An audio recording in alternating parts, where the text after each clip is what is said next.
Too late now. Tell me your bank details. Fantastic. Okay, everyone. Well, good evening to a very warm, lovely evening, wherever you are. So last week, we did set some tasks, and for you to continue writing perhaps what you'd worked on, or perhaps start something new to do with the body. It was a very interesting week because it's quite difficult to write about the body, especially if we're not used to writing about ourselves or other people. So I'll be very interested to hear if some people might like to read out. Yes, Rachel's hand straight up. Fantastic. Who else? We've got Jan. Lovely. I'm going to write this down. Jan. Rachel. Sorry, Rachel. my name. I can't find the. Who's that speaking? Is that Nora? It's Nora, yes, and I can't find the thing to put my hand up. Sorry. Oh no, you can just put your actual hand up. It's fine. Oh, okay. Yeah. So Sam, Nora, Ariane, and oh, we've got quite a lot. Okay, Carol, Darren, and Eleanor. Okay, because we've got quite a lot. If I could ask you to keep it, if you do have quite a lot of words, if you could just perhaps read the first page, and that's wonderful. I'm really excited that you all want to read out. So that's 7 people, but we'll try and keep the feedback quite it's short and snappy, not because we don't want to talk about it. It's just that we've got a lot of people, and we also got the second half of the writing workshop, which is going to be delightful this week. We're going to write about travel and ways to approach perhaps things that haven't always gone right in life. So so before I start all that, let's start with hearing the work on the body. So I have a list here, so I'll just go in the order of my list of who I've seen everyone.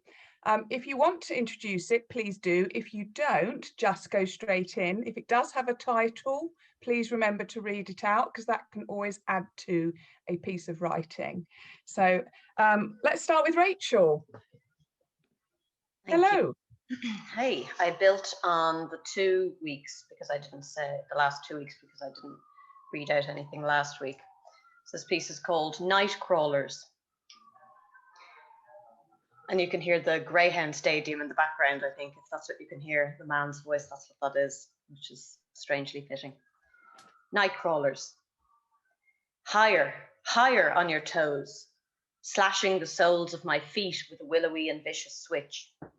You want to consume, zestfully swallow, belch me out as a processed cube of machinistic parts. Masochistic me welcomes the duel. Except it's to be a brawl, laced with spitted blood and shredded fur. Pitted against one another, pitted from the flesh of our fruit and relinquished. Fragile, faded husk, I'm there. I remember kissing a much older boy for a dare on my new inline skates outside the church at the end of the cul-de-sac, whilst a dozen of the local kids peered at us unsurreptitiously from the neighbouring bushes. I remember that I felt powerful with my extra 3 inches of boot and wheel, at once emboldened, supported by, and self-conscious about the element of voyeurism. He seemed like he hated me already for being a girl, other, and being willing to challenge his place in the group, as he saw it. I see the sneer of contempt at the corner of his dehydrated lips, readying myself with a burst of adrenaline and desperate sadness. I flash back to the momentary abdication of power as he stooped to reach my tiny frame. Yielding by whom, I don't know. I remember the shock of his mouth meeting mine, if you could even call it that. How my body went rigid and I felt as though I was falling into a murky abyss behind my scrunched, quivering eyelids. Time slowed and sped in the most horrific of ways. I can so clearly recall how I steeled myself to count down the seconds as his pointed tongue rotated violently inside my mouth, clockwise circles that made me want to scream and gag with the disconnection of it all. I have an image of us as some kind of appendageless invertebrates, worms floating in space joined only by our single orifices, threatening to extinguish or abandon. I've got to keep going for at least a count of 10, I told myself, as my own hands clawed at the rough, thickened fabric of my jean pockets, anything to keep me from disappearing completely. Even though that was just what I wanted to do, I was terrified I might not come back. I'd never known this uncanny place. 10 seemed like an acceptable number, gallant even. As the moments dragged on, I discovered a kind of dreadful equilibrium between numbness and implosion, where all is drift and dissolving, a sense of falling away from myself. I agreed to this. I might even have proposed it. 11. I suppressed a gasp as I broke away from this abhorrent oral emotional scuffle. I comforted myself that the claps and cheers and questions about what it was like would tether me to safety again. They didn't come. He glared at me with disdain again as the other children emerged from the undergrowth, and he simply said, that wasn't enough. The other children had already moved on to the next whim. I stood there braced, pathetic. I wouldn't meet his dull stare, and felt my face betray me with colour, tears threatening the already precarious atmosphere. I had just received a portentous education in both dissociation and shame. I was 10 years old.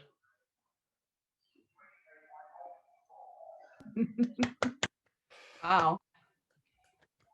It was great, Rachel. That was a kicker at the end. Yeah. I loved the how the time slowed during the piece, and it just there was this 10 seconds that was then suddenly going on for longer than 10 seconds, even though the 10 seconds, the time was really interesting in the piece. In the second part, because the first part was just, it reminded me of being sort of caught in the wilderness, and it was I just loved all the sort of animal horrific time, the worms floating in space, all of these images that were just a universe within a small patch of time. I thought it was really, really very, very clever. And also just that terrible time almost of being hated already, by this young man, this sort of young girl. I thought it was really powerful.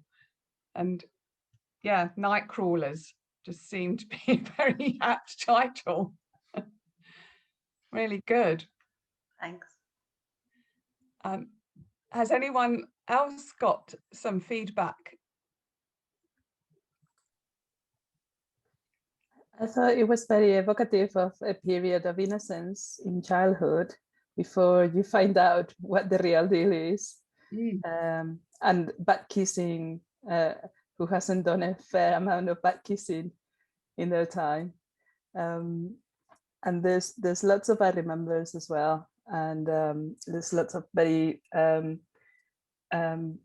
violent rotating tongues and disdain and lots of words of bad feelings. So yes, those sort of vortexes that you enter through this the language was really useful, really interesting as well, because you had that doubleness of the experience, but also the narrator was obviously a learned narrator, because it was looking back. So you had that sort of double experience of looking back through adults' eyes, which I thought was really interesting, because we have it's difficult to it's a reading, isn't it? It's an adult reading of a moment, but really interestingly done. So I thought that was great, because sometimes to write about those times, you can choose, can't you, to either keep it in the voice of the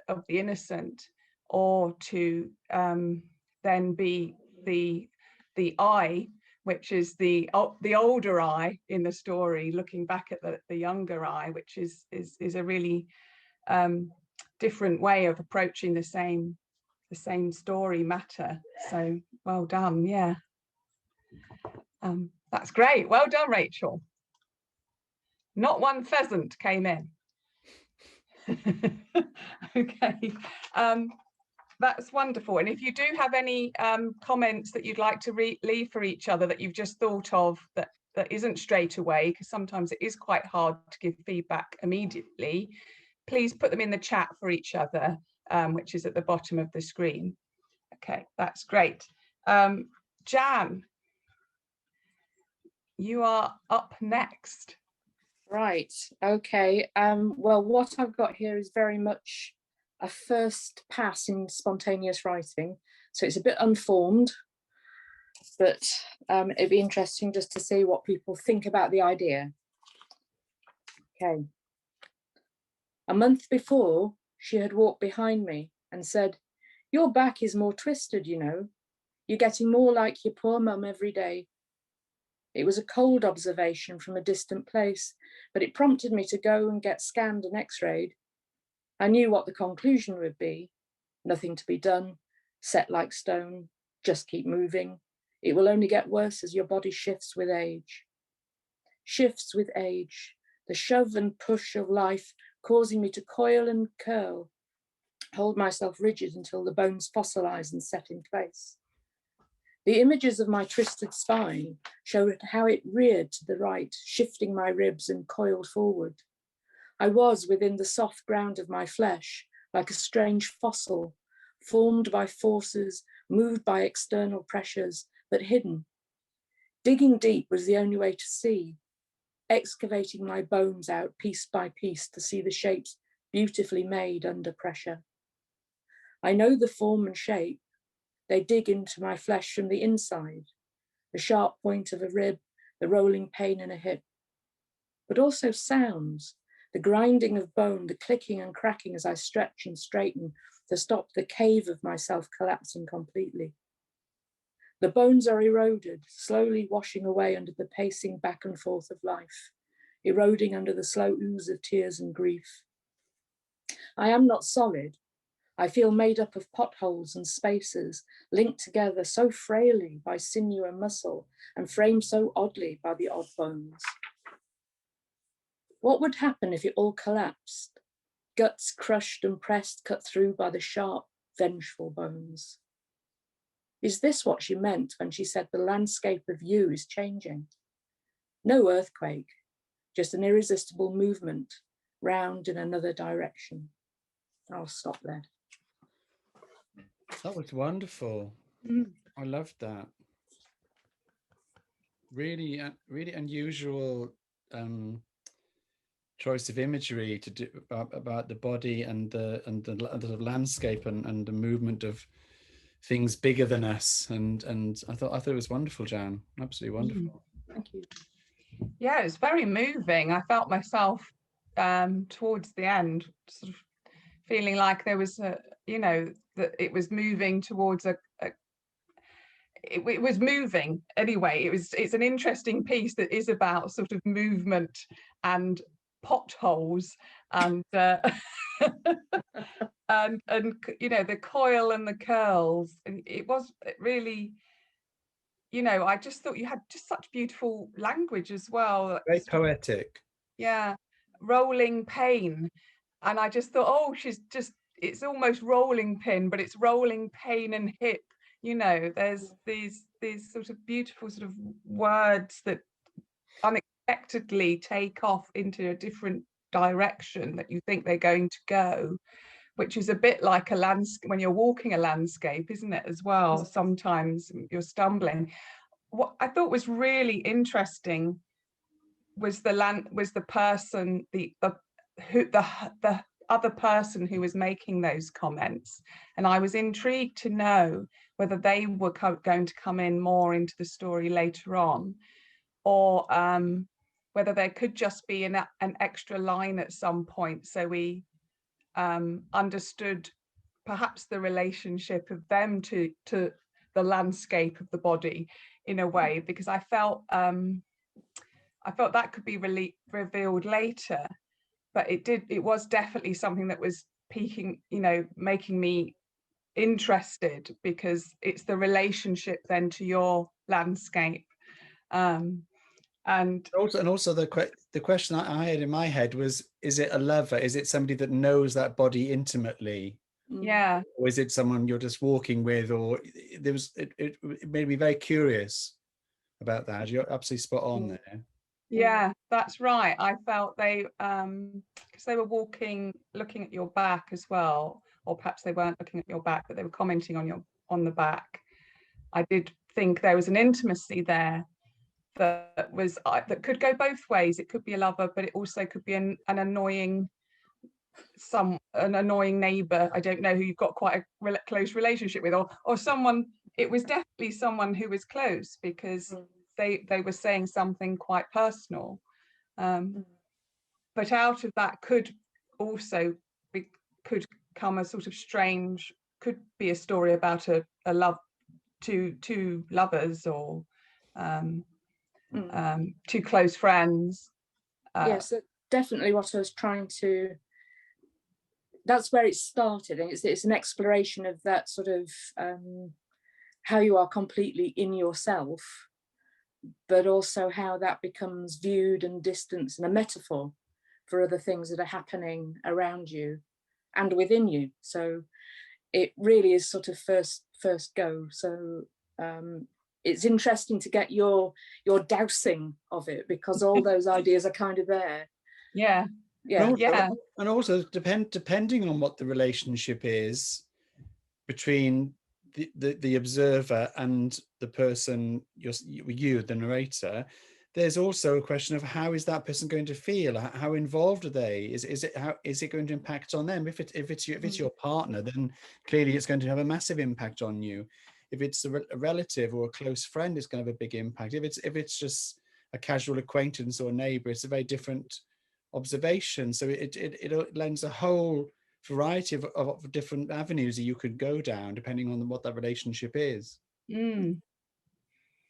Yeah, I think it's really interesting to do with the body, to do with the changing body especially, and seeing it as a sort of, part of a sort of stratum of the earth almost.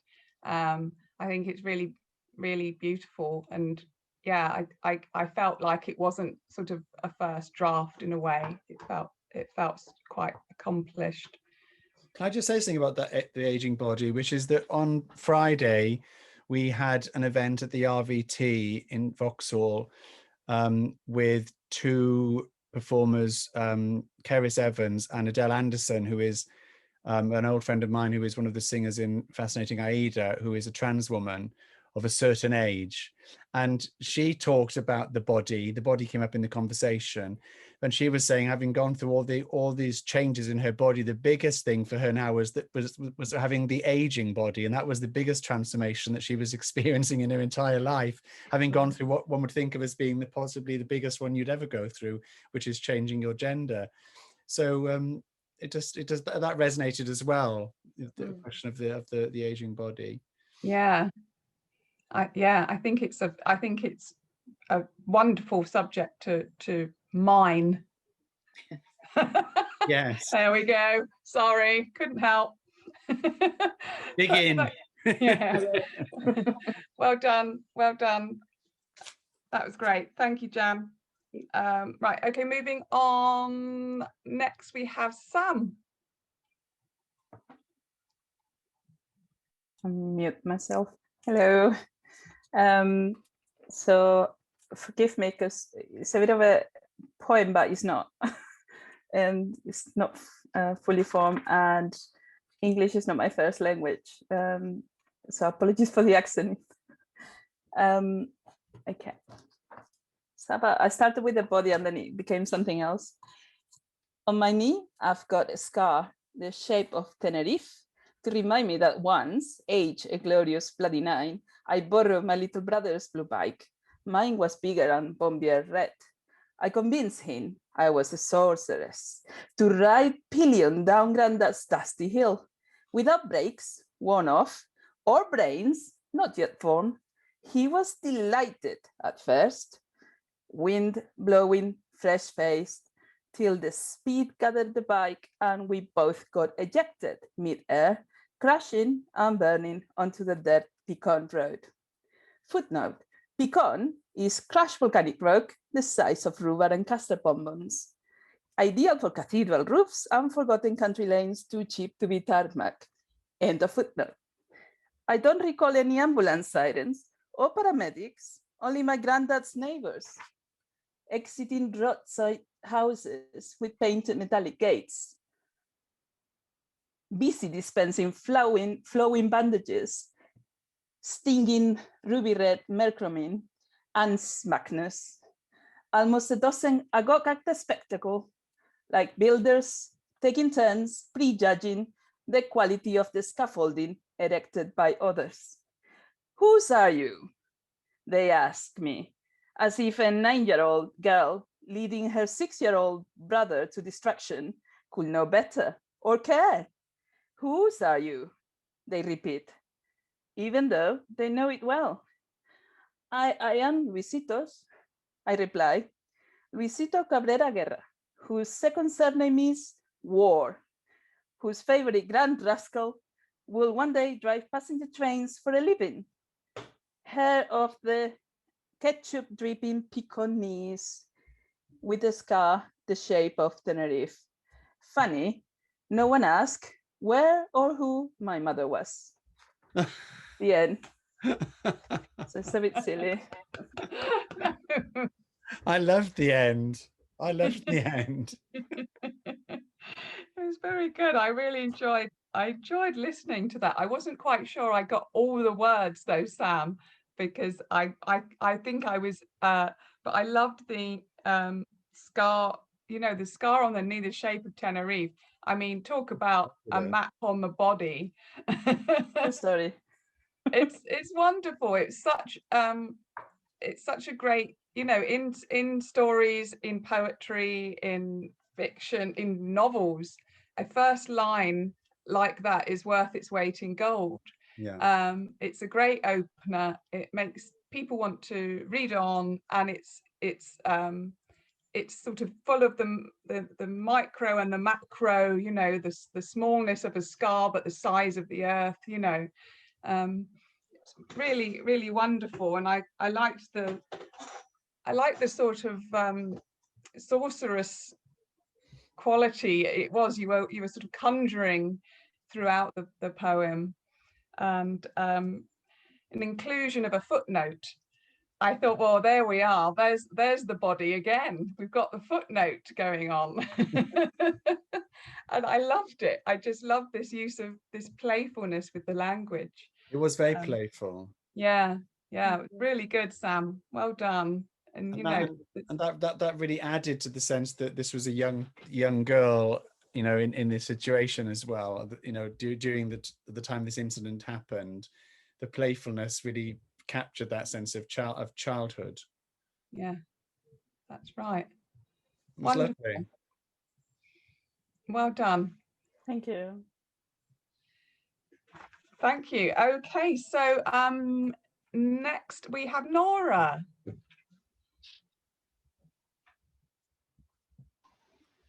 Okay, I hope you can all see and hear me. Well, hear me anyway. I'm gonna read it from my screen.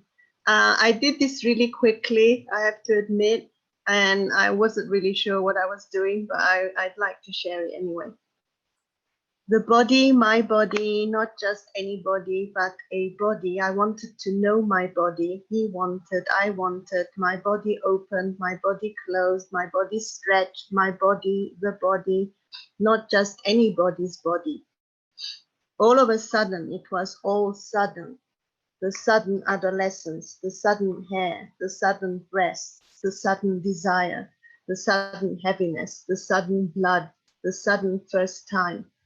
Then you kiss skin, then you forget your own skin, then you remember your own skin, then you wear your own skin, then you touch your own skin, then your own skin stretches, then inside you a body, then inside you another body, and then another. the months you carry in your body, the sudden weight, the sudden growth, the sudden hips, the sudden breasts, the sudden buttocks, the sudden delivery, the weight stays, the body stays, the body stays, the body stays. Suddenly it stops.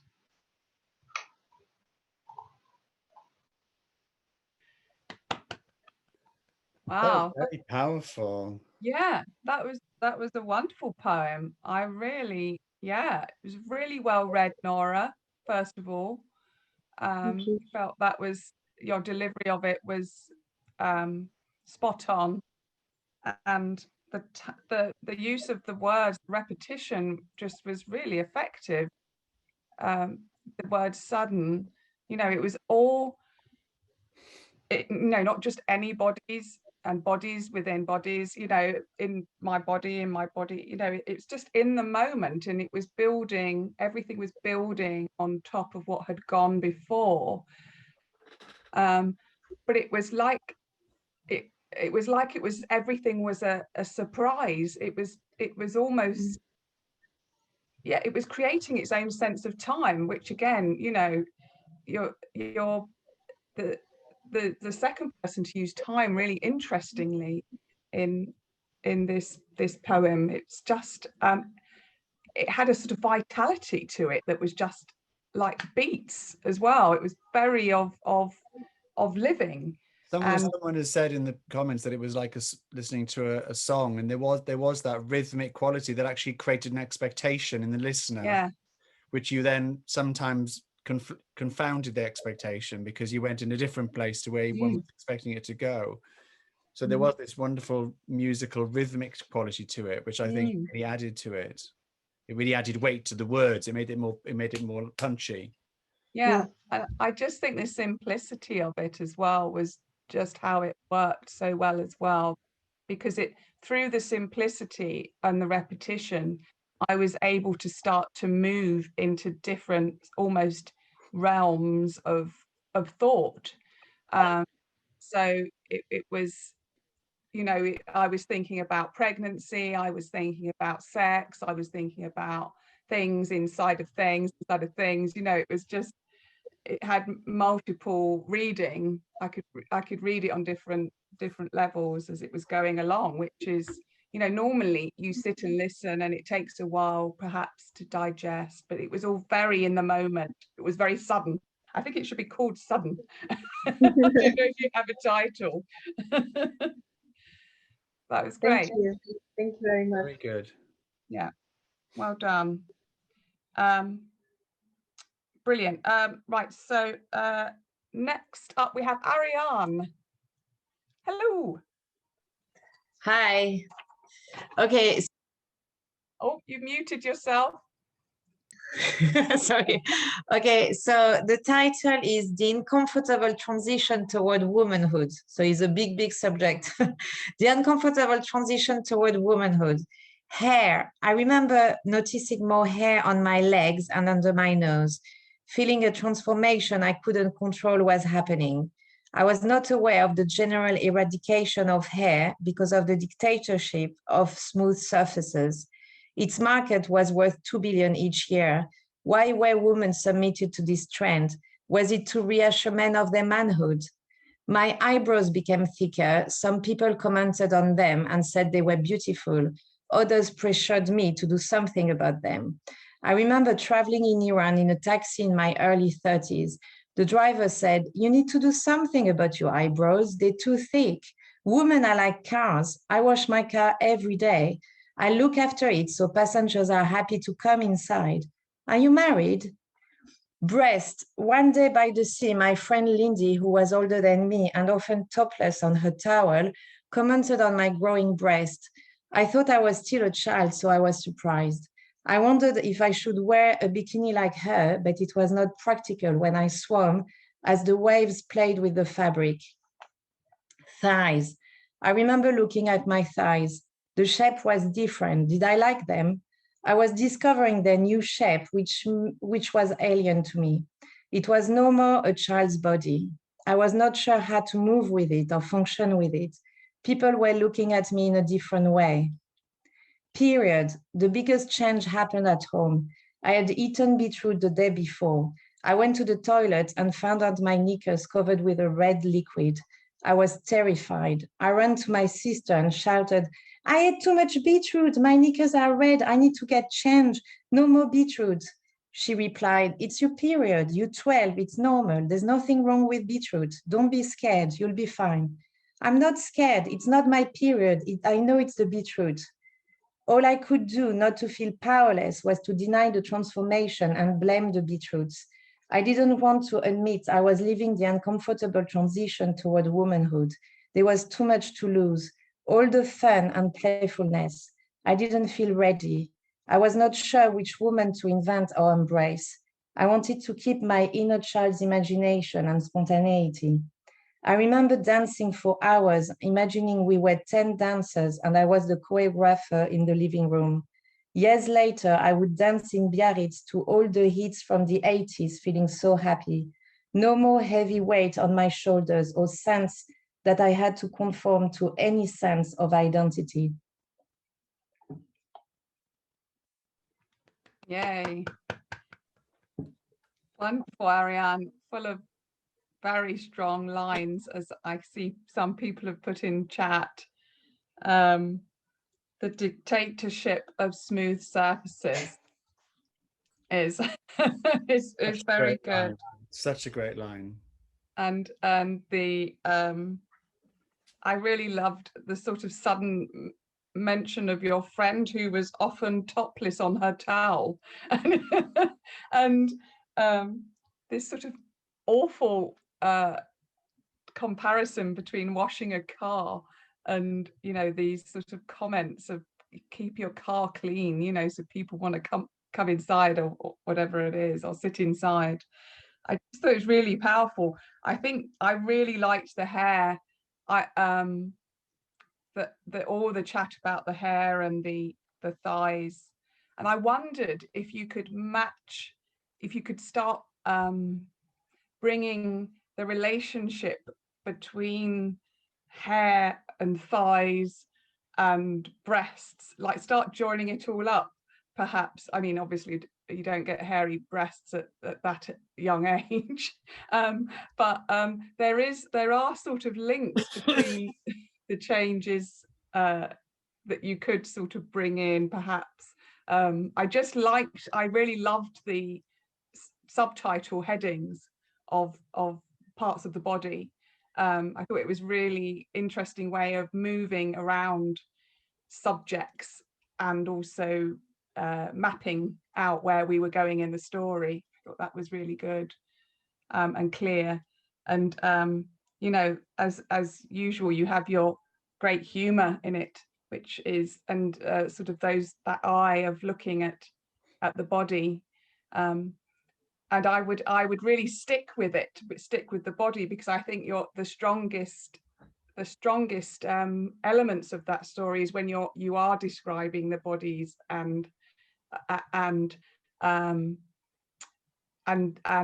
sort of you're doing later on, you kind of explained what you were doing, while you earlier on you just I would really, if you know, look at sticking very closely with those descriptions of the body, because you're kind of saying what you said at the end when you sort of started talking about the subject a bit more generally.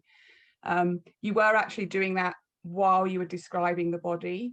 So I don't know if you need both, is all what I'm saying. I don't know what anyone else thinks, but I thought the descriptions were doing that job. But other people might have a different opinion on that, but I liked being very close to those subjects, I suppose, in it with all your observations. I as a male listener to that, I mean, Sam's commented about, you know, documenting the objectifying male gaze and how you suddenly lose that sense of innocence as a girl, and suddenly you're the object that men are staring at, which of course I've never experienced that, well, not in that way anyway, maybe in different ways later on in my life. And I thought that to me was fascinating. I would love to hear more about that, because that to me, there was a sense of something being taken away. There was a sense of loss, which came through very powerfully for me. That. Yeah. It's almost like a whole, I mean, it's interesting, isn't it? It's when does that journey end? Really, it's like a life's work, isn't it? That sort of transitioning of the body. But yeah, if that that time is really I think, yeah, it's I don't know, when would you say that ends, Ariane? I don't know. For you. Yeah, I don't know. I think it never ends. I think I'm enjoying writing about teenage years, because I think I'm like in perimenopause. So I think it's why I think there's this connection. So, but I think it makes sense that this is what is, I don't know, these memories, they feel very alive. And there was something I wanted to add, but I didn't know how to do it. It was to speak about, when I speak about the period, I wanted to speak about the fact that it's really taboo to do so.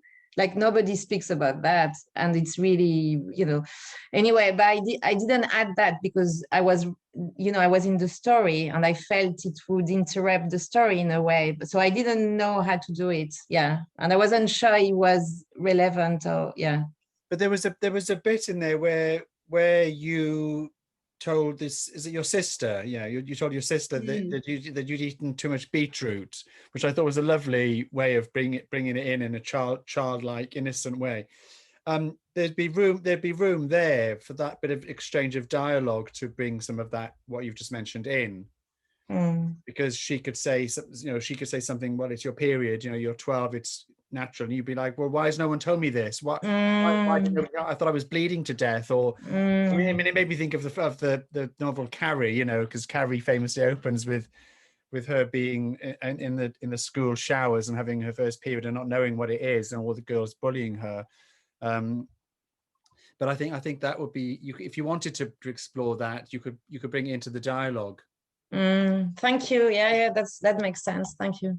Yeah, I think it's a good idea to write about it and write about those complexities. But dialogue is a great thing, because you can actually do it quite quickly in just if you experiment with writing dialogue a little bit and then condense it, just so that the really sort of the lines that are really doing all the work are just left, as to the attitudes.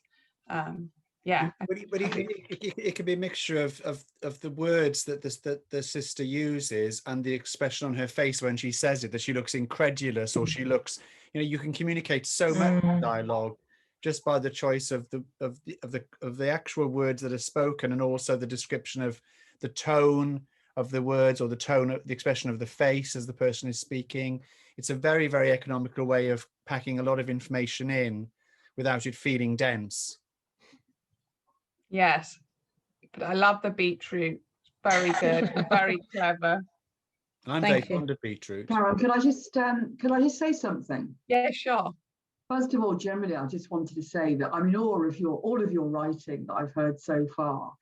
I said to you at the beginning of, on week one, I wanted to be cracked open on to the creativity, and I'm learning so much from just listening to all of you very talented writers. On that last one, Ariane, I absolutely love the simplicity and the journey around the body. I thought it was very accessible and very relatable. And the thing that I think struck me when you said, does this ever end, Karen, is that in Jan's piece, Jan talked about the agifying body, and Ariane, there's this resistance, I suppose, that exists with the body maturing in the teens. And that's a resistance when we're probably, in inverted commas, at our prime, growing into the best version of that young body. And then there's Jan beautifully describing the agifying body, that resistance, at a later stage. And I think maybe, I don't know if there's any mileage, because I don't probably explain this very well, but the comparison, between those two periods of resistance, when we're young and we're old, and relationship between the two. I don't know if there's any mileage in that, but I thought it was quite interesting, those two pieces quite close together, and where resistance to ourselves and to, in one sense, a little bit of rejection of ourselves exists, you know, throughout. That's a really good point. That's a really good point.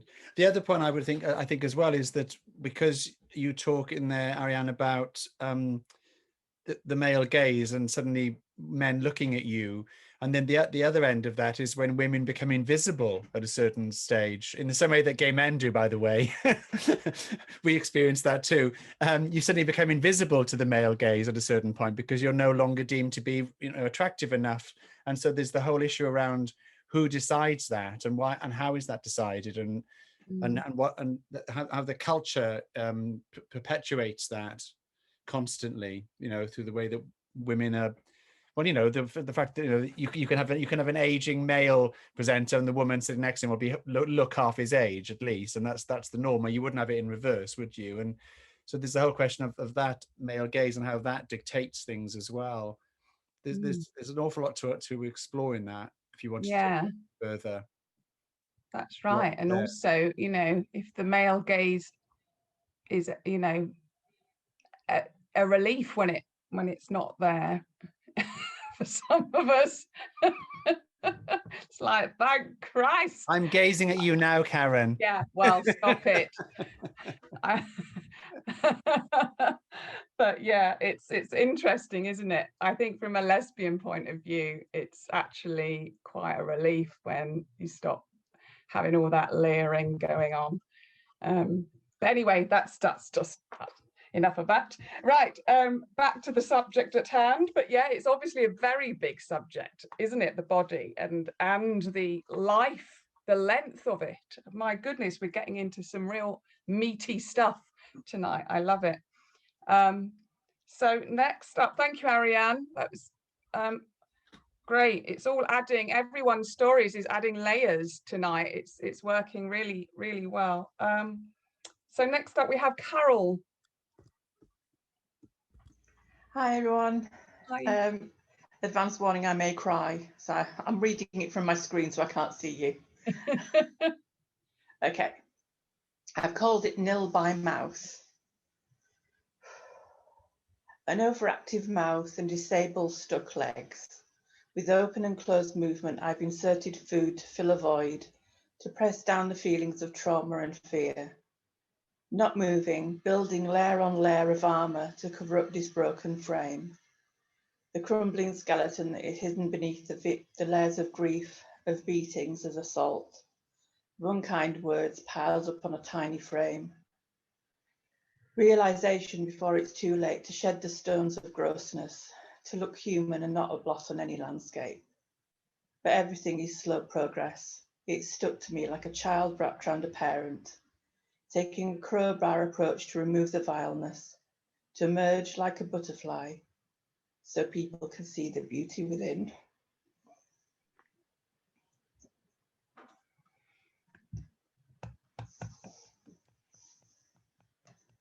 Beautiful, Carol. Well, beautiful and painful.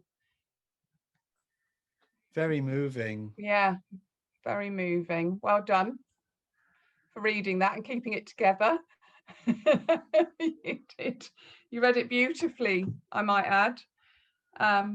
It's really powerful, you know, nil by mouth that was the title, wasn't it? Yeah. Yes.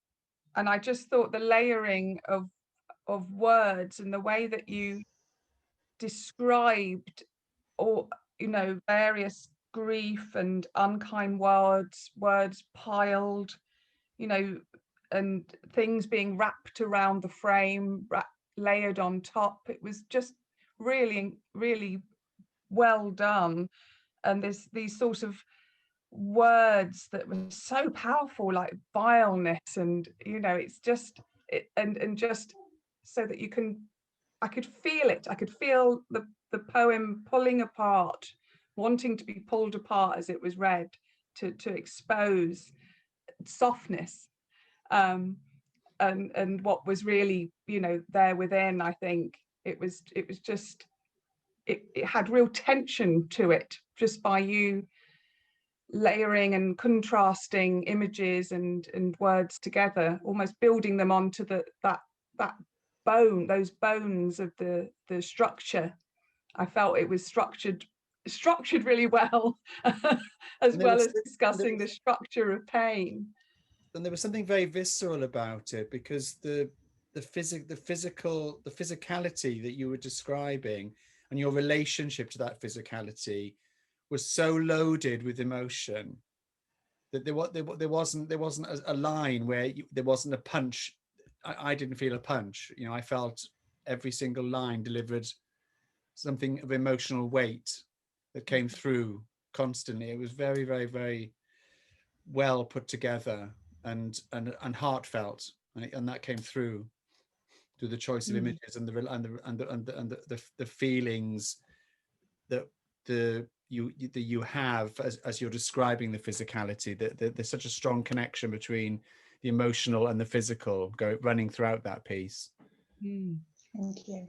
Yeah, it's really, I mean, it's left me with a lot of thoughts about the skeleton of our, of our bodies, and the things that get built on top through experience, but also the cushions that we, that it's really just given me a sort of really vivid imagery as well from it, which means it's worked.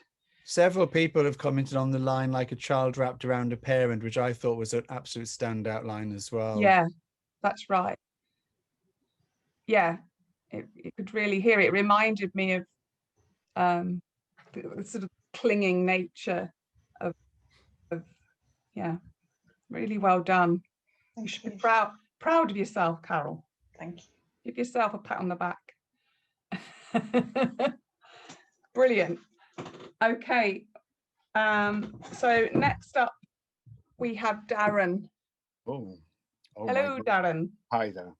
Okay, so I think I'm struggling at the moment. I don't know if everybody can hear me. I hope so. Struggling at the moment to develop a kind of daily writing habit, but I have a favorite place by the river just below the castle here, and the weather's been nice. It's taken a long time, but the last few days it's been nice, so I've been sitting there, and I've always got all sorts of scraps of things, but nothing tends to develop too much, and I've ended up, what I'm going to read now will take 20 seconds. It's like 5 lines. So we're ending on a sort of quick note, which is perhaps what we wanted after following all of this. Yeah. Okay, so I'll just read it. I don't think it really has a title. If I can just find it. Okay. Excuse me. Right. Unkempt hair doesn't care. Face set tight in despair. Shoulders slunk away from the air. I was only me with you. Now I'm elsewhere, unable to undo the hope I withdrew. And that's it. That's what I ended up with. Five quick lines. Oh. I don't know if they do mean anything or if they... 5 incredibly rich lines, because I've already got a whole story going through my head about that relationship. Yeah. Yeah. The breakup of it and the end. How did it end? And that was it was very rich, very rich.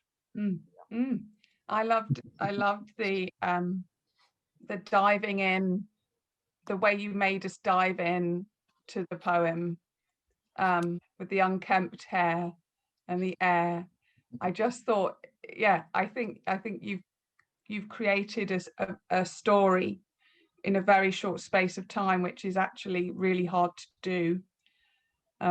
So yes, as Paul says, incredibly rich lines that you ended up with, that you could continue on with a second stanza if you wanted, or you could just leave it there.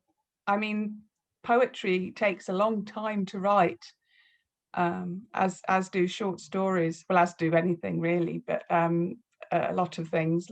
But I think you did really well there. You've got these fragments and ordered them into a story, which is storytelling. So you should be pleased. Rachel's commented on that she had a shiver at the "now I'm elsewhere" line, which I also thought was a that was the bit where you felt the choke go in your throat at that Yeah, line. that's right.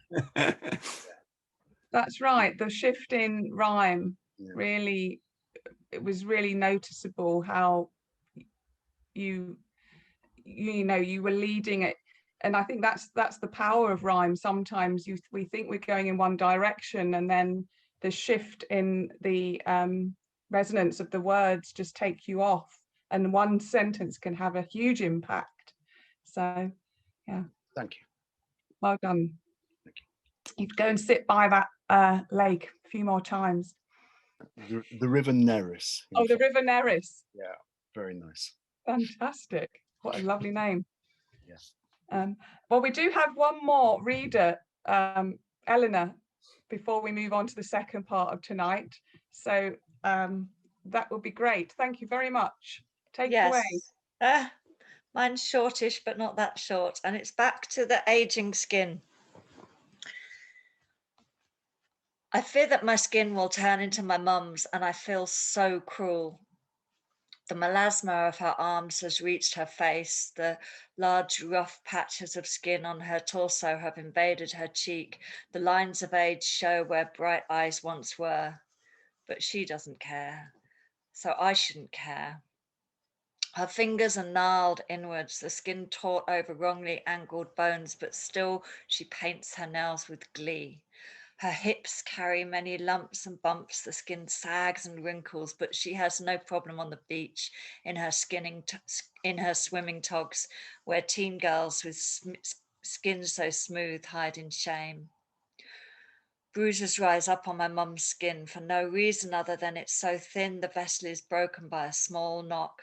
Have I got a black eye? She laughs, as if she's proudly been in a fight and is about to add, you should see what I did to her.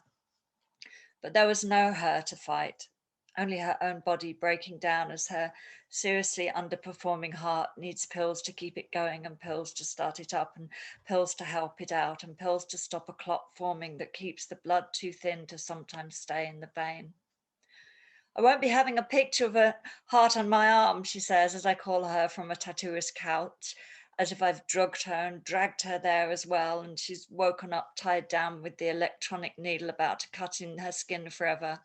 Nobody's telling you to, Ma, I say. Tattoos are for sailors, she tuts in disbelief that I'm once again wasting my money on my own skin. I feel those arms now, the arms of my little Irish ma that have held me so many times that I snuggle into once again, always worrying it may be the last time I have under their care.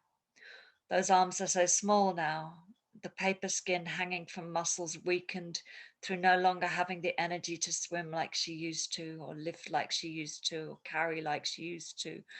But still, those hugging arms that have held me from the beginning are still there, and they can still do that.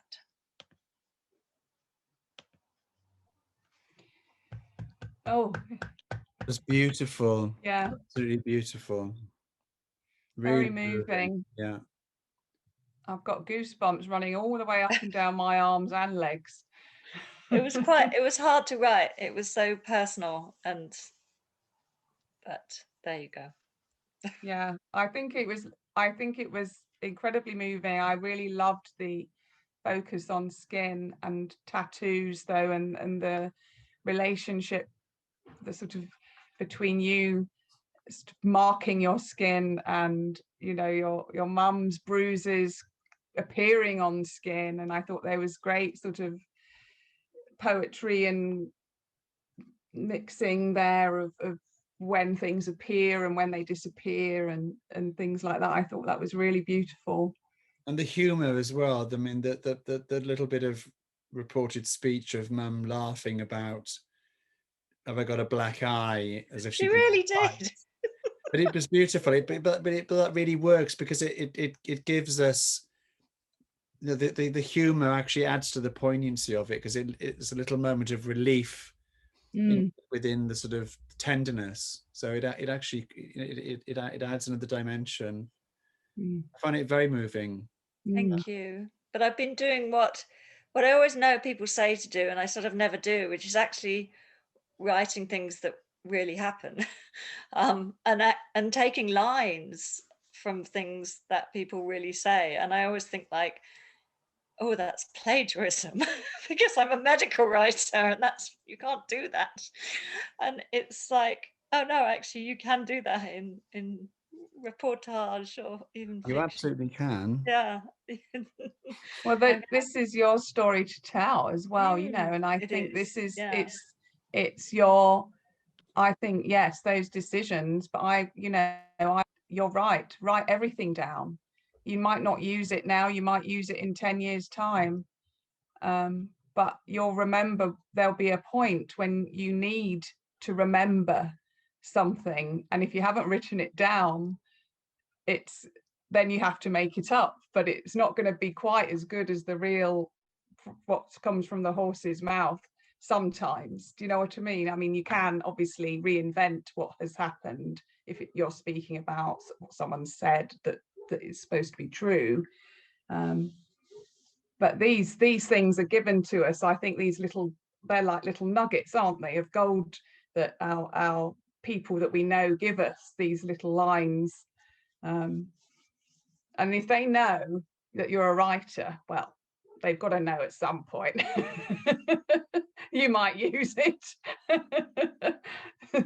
So maybe secretly they're hoping to turn up in one of your stories. Which they have. But that's brilliant. That's brilliant. Thank you all so much for those readings, as I think we can all feel how powerful they are, each and every one of them, but also like listening to one after the other, it's like we've had our own kind of amazing reading. So you should all be really proud of what you've achieved. So well done. Right, so moving on. Week 3, we are in week 3, and I thought we'll move away from the body a little bit. Perhaps we won't, because a lot of you have been using maps and the idea of mapping the body, interestingly. So this week's subject could also be combined with last week's subject, which could also be combined with the first week's subject of childhood. So it's whichever way you want to go with it. But for tonight, I'm going to suggest some prompts to get you to really start making some sort of notes and diving into our imaginations, but also our memories of places.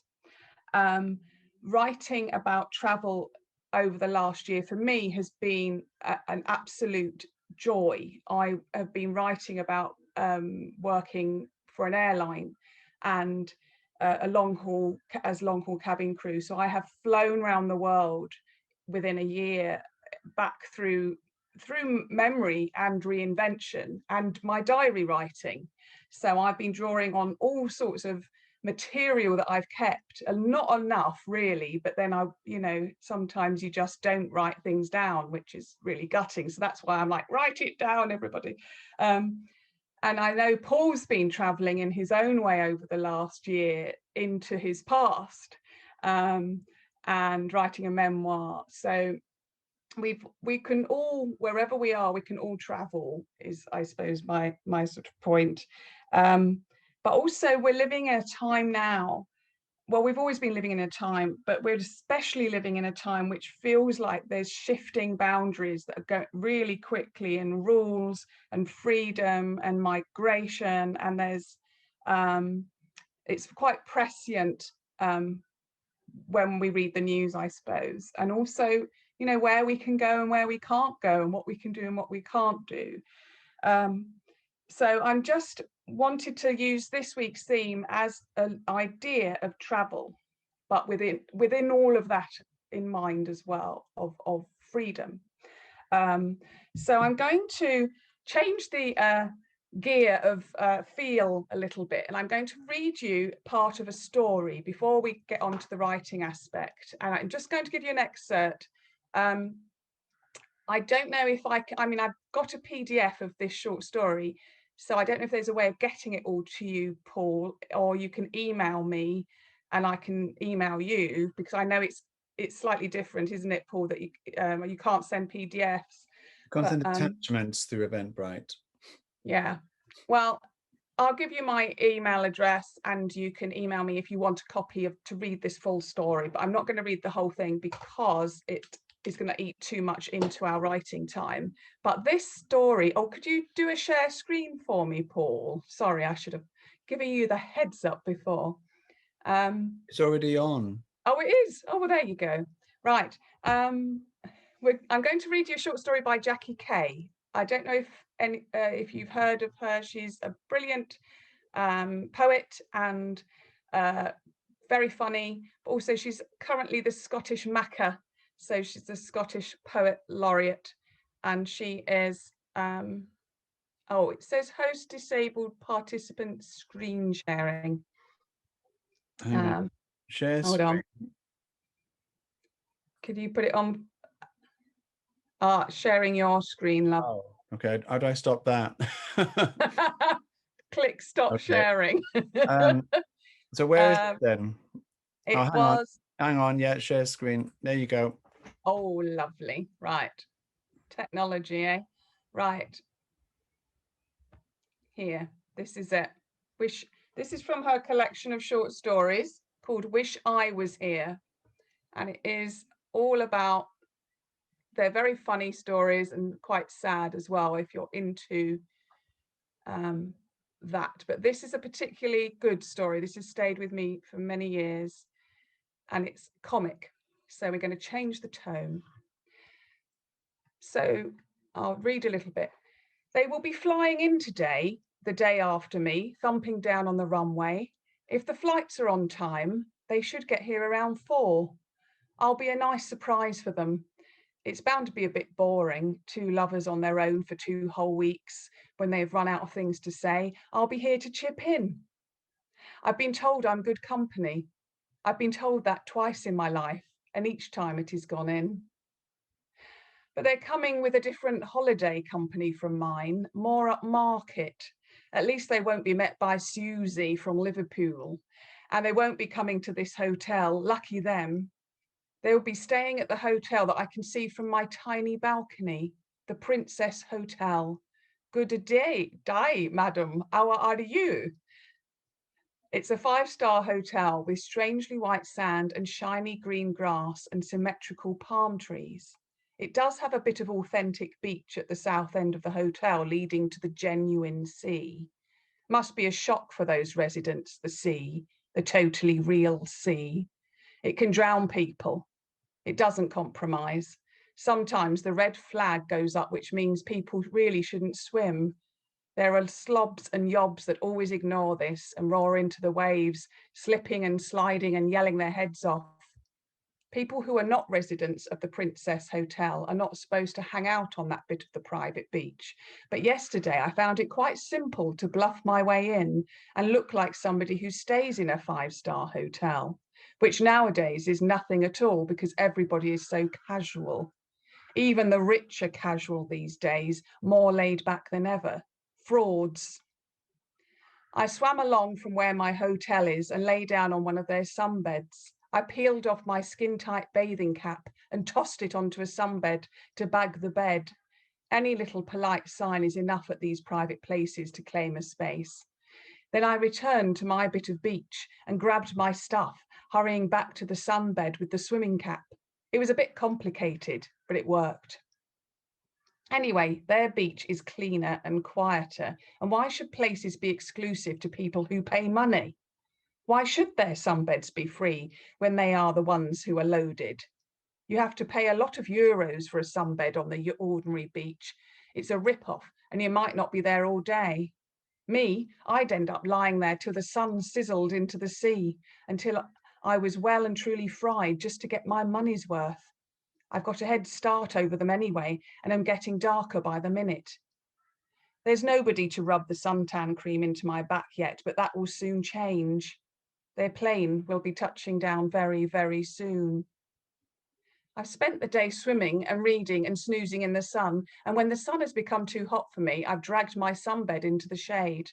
I dreamt a bit, and when I woke up, I felt embarrassed that I'd been dreaming in a public place. Every year I take a classic and a book recommended by a friend because I don't read enough to keep up with what's going on. This year I've got Villette because I've read Wuthering Heights, but not Villette. It's got some oil on it already, which will at least prove I've started it. Everybody here is with somebody else except me. Everybody in the whole wide world is in a couple or a part of a family or with a bunch of friends. Some people are playing volleyball and some playing bat and ball, and some kids are making very elaborate castles with moats and stuff. I wouldn't mind helping to build a castle or having a game of something, but you look weird these days, a lone adult who wants to play with children. The most you can do is smile, and even that feels slightly iffy. What's she grinning at then? Last night at dinner, I sat at a table for one in my hotel. Para uno, uno, uno, I said till I was understood, because I didn't want to go out on my own. When I was choosing from some of the wide selection of salads at the buffet, a thin woman, whom I'd noticed sitting at the next table to mine with a very overweight husband, said to me, "Great selection of salads, isn't it?" And I felt stupidly grateful that someone was talking to me. The extra-large husband was digging into a huge portion of Cleftico. "It is," I said. "Wonderful. Salad's good for you." I was just about to say something else about the food when she moved on. I put an extra couple of slices of big tomatoes on my plate with some cubes of feta, a few olives and a portion of swordfish, and sat back down at my table for one. I started eating fish again 8 years ago. I began with the tiddlers and the whitebait and sardines and have finally worked my way up to swordfish, a really meaty fish. The woman sitting across from me smiled as I dropped my olive stone onto a tea plate. I think she felt sorry for me being on my own. I opened up my Villette to see what she was up to. I'm glad I chose to eat here for my first night, and I don't suppose we'll be eating in the hotel much. We're more likely to go and find some non-touristy taverners up the hill. I hope they haven't booked half board. No, Claudette said she'd be bored by half board. It gets very suddenly dark here. The dark just comes down like somebody with two great big fists in the sky yanking down the roller blinds.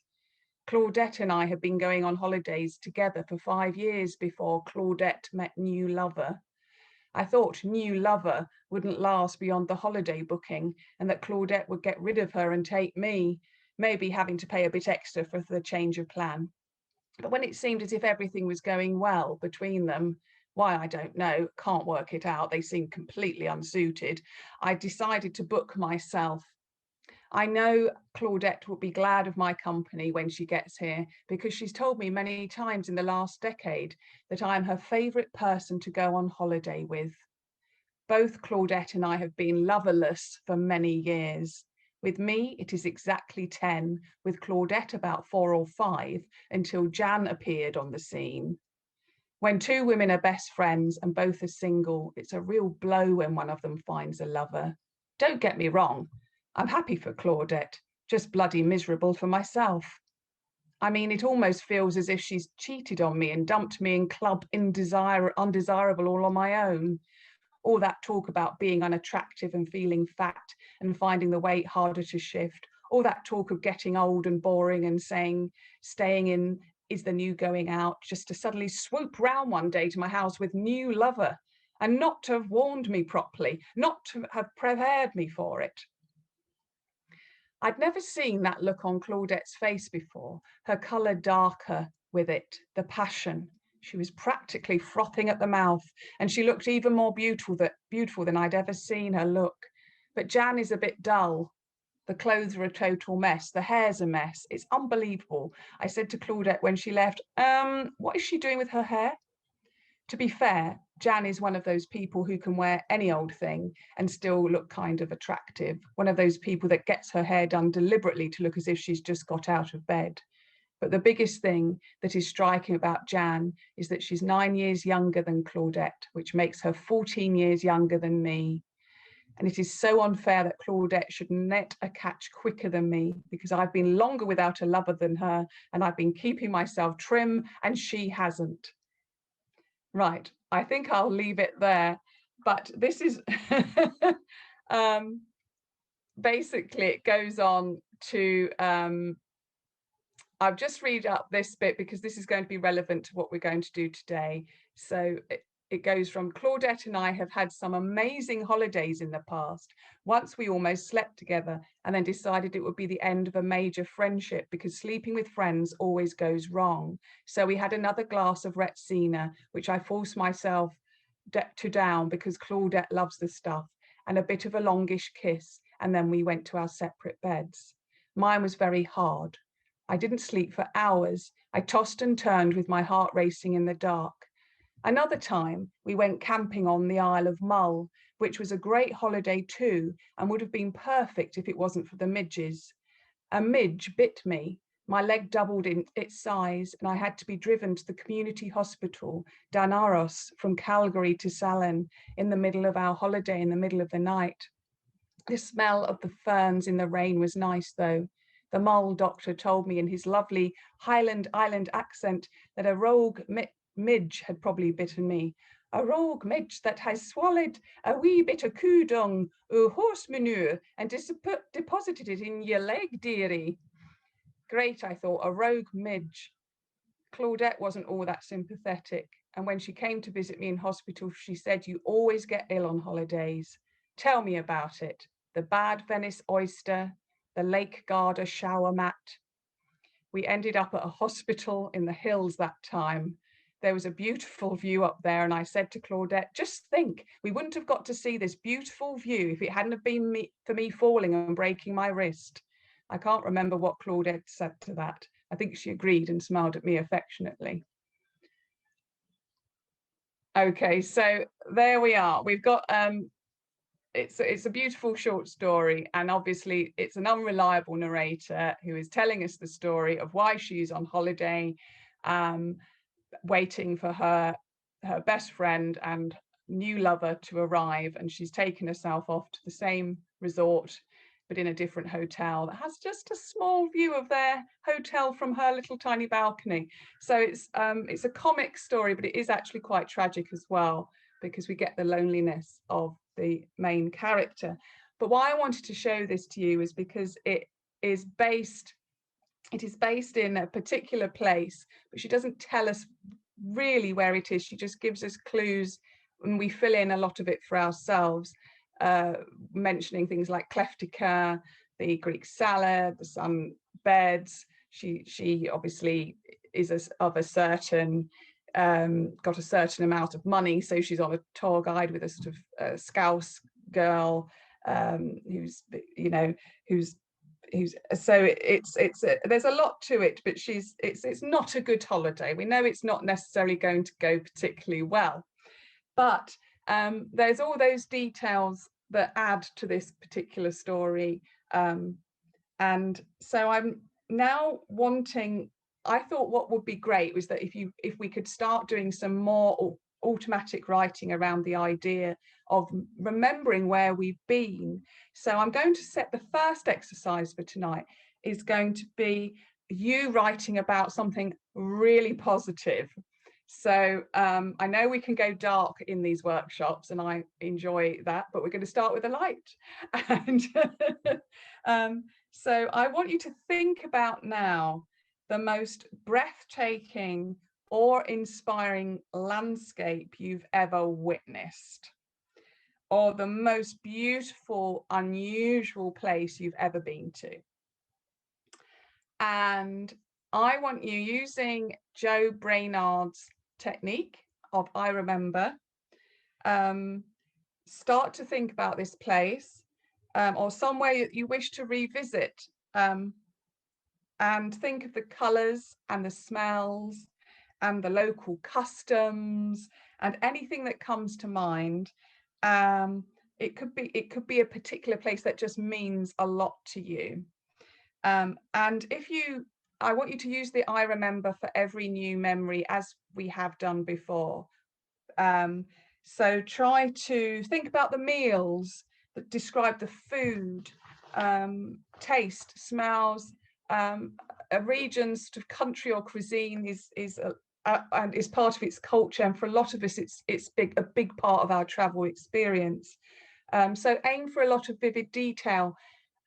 Just describe what you can see if you are up a hill, if you are up very high or whatever, just the smells, the touch, the feel of your skin there. Also think about perhaps the local drinks, and if you had any local tipples while you were there. Write down what you've tasted. So what the positive aspects of this place that brings to you. It could simply be the nature or that aspect of it, but try and get down the details. If you start and your mind starts jumping to another place that was equally as wonderful, then of course just go with the automatic nature of that. But for now, I want you to try and remember the details of the physical details of being there, and what you saw, smelt, heard, touched, taste, all of those sensual memories. Also, obviously the description of the place as well. So I'm going to give you 15 minutes to, now I actually might just start with 10 minutes for this one, of just write as fast as you can, just all these memories that using I remember of the beautiful, unusual place that you want to travel to right now. Okay, so I will stop talking and give you 10 minutes. Is that clear? Does everyone remember the I remember exercise? It's just using I remember at the beginning of every sentence and just keep going with each new memory. Is that clear? Lovely. Okay, if you've got any questions, just pop them in chat. Okay, go to. Oh, thank you, Paul. Now we're next going to move to a sort of contrary place within this exercise. We're going to do a new exercise, which is looking at times when it perhaps wasn't so wonderful.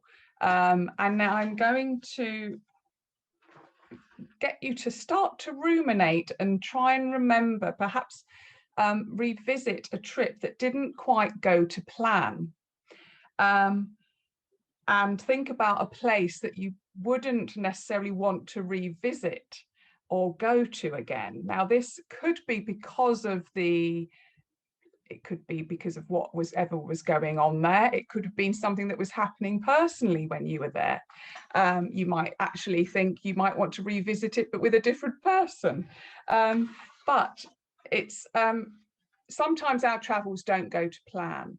And a lot of story writing is about things that don't go to plan. Something happens that goes wrong, or there's an incident that will start a series of unfortunate events. And so on any journey, no matter how spectacular or even small, it could be a bus ride we're talking about, there could be some high points or some low points. And there's delayed flights, there's missing suitcases, there's mix-ups, there's missing trains, there's all sorts of things can happen. But also there's something called the weather, which I don't know if any of you have ever written about. But the weather can be a really amazing thing to write about when combining it with writing about holidays or situations or landscapes. I just want to briefly introduce an idea to you before we go on to write about when our travels didn't go to plan and what you remember about a particular trip that wasn't necessarily, that could have been funny, but it wasn't necessarily what you bargained for. And there's something called weather and a kind of emotional viewpoint of weather. And have any of you heard of something called a pathetic fallacy? Well, what it is, if you haven't, is it's basically when you attribute a human emotion or feeling to something in nature, or like an animal, or indeed the weather. So often, if you are interested in writing a story from a character's viewpoint, which isn't necessarily your own, or dramatizing what happens on a particularly awful holiday or a bad experience, how you view the world will be different in whichever different mood you're in, whichever different emotional state you're in. So for instance, take the calm sea on a sunny day. I've got two different views of the same sea that I'm going to read out to you, which might just inspire you to think about how you describe a particular place. So for instance, the sea glistened, reminding me of how she tasted after the bath. Okay. The other viewpoint, another emotional view of the same sea, is the surface of the sea shone like plastic. There was something false about this place. So it shows two very different views of the same sea. So I'm just introducing you to the idea that whatever is going on with the character or yourself as narrator in a particular place will could colour how you see a particular place. For instance, someone who's won the lottery is going to see a scene very differently to someone who's feeling paranoid or who has just lost somebody in their life. So as in the Jackie Kay story, she is visiting a place where her best friend is going on holiday with her new girlfriend. They're going to see the exact same scene completely differently to how she sees it. So I think that's a really interesting idea to think about when you are describing a trip. What kind of emotional state were you in, perhaps, that was making that particular hill feel hairy, or that hill look monumental? So there's room for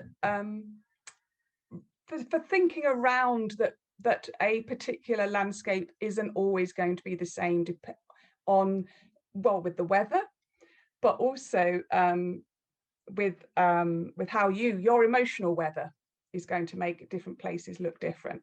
So that's just something to bear in mind for when you develop these stories throughout this week, which is what I'm going to ask you to do. But for now, what I'm going to ask you to do is to use the I remember again, but I want you to revisit a trip or a place where things did not necessarily turn out to be as you expected them to be. So it could be a particular time when it just poured with rain the whole time, or it could be a time when you missed the boat and you didn't actually get there, so you sat in a terminal for 3 days. I want you to, or it could be, for instance, a meal that you go out for in a beautiful place in Spain or whatever, and then it all, something happens where it's not great. So if you can remember a particular time when it was something just didn't quite go to plan through travel or through journeying, I hope something comes to mind. We're talking about the low points rather than the high points now. And I'm going to get you to write, using I remember again, just keep going. And even if you just need to write about something small that didn't go to plan, hopefully something will pop up in your memory as the missed bus or the missed flight or something along those lines. So is that clear? Can I get you to do almost the reverse of what we've done first of all? Okay, so I'm going to give you 10 minutes now to do another series of I remembers about that particular trip, time, moment, journey. Okay, Fab, right, go. Right. Yes, you're right, Alison. Okay, so you've now got a couple of different, perhaps different sort of moods of pieces that you've got, or different types of descriptions. So what I would like you to think about and perhaps work on this week is using all of your notes, or some of them, or even new ones. Write a story or a poem perhaps about traveling, whichever way you understand that to mean. You can always use, if you are wanting to write more short stories, you could always use a character that's different than yourself. If you feel adventurous, you could try and take on a different guise. You could use a character that's loosely based on yourself but isn't quite yourself. There's various different ways you can narrate a story, and decide on what you want to write about, perhaps whether you want to just write a poem about beauty, the beauty of the world. That's completely fine. If you want to revisit a place, what I would think about is often, well, which people have already been doing quite naturally and beautifully tonight through the words and the stories about the bodies, is how weather and descriptions of weather and descriptions of landscape can mirror the narrator's own feelings and viewpoints. It's a big subject, but Wordsworth spoke of lonely clouds, and Wuthering Heights used thunderstorms as dramatic moments, and it's weather on holidays can really inform or hint at the emotion of characters in your writing, or just in an emotion within a poem. Landscape can be affected by different things and places, and obviously there can be lots of room for humor as well, where things don't go to plan. If you want to write something comical, it's always good to have something that unexpected happen. And you can really write from life, or you can go off into fiction. It's up to you where you want to take this. So remember, an engaging first line is really a great way to hook our attention. So I've got a couple of lines that I just thought, if you wanted just to start some automatic writing because you haven't got to where you want to get yet, I'm going to give you a couple of lines. So if you want to write these down, you could use them as prompts to write during the week. The first one is very simple. It's as soon as I landed in ...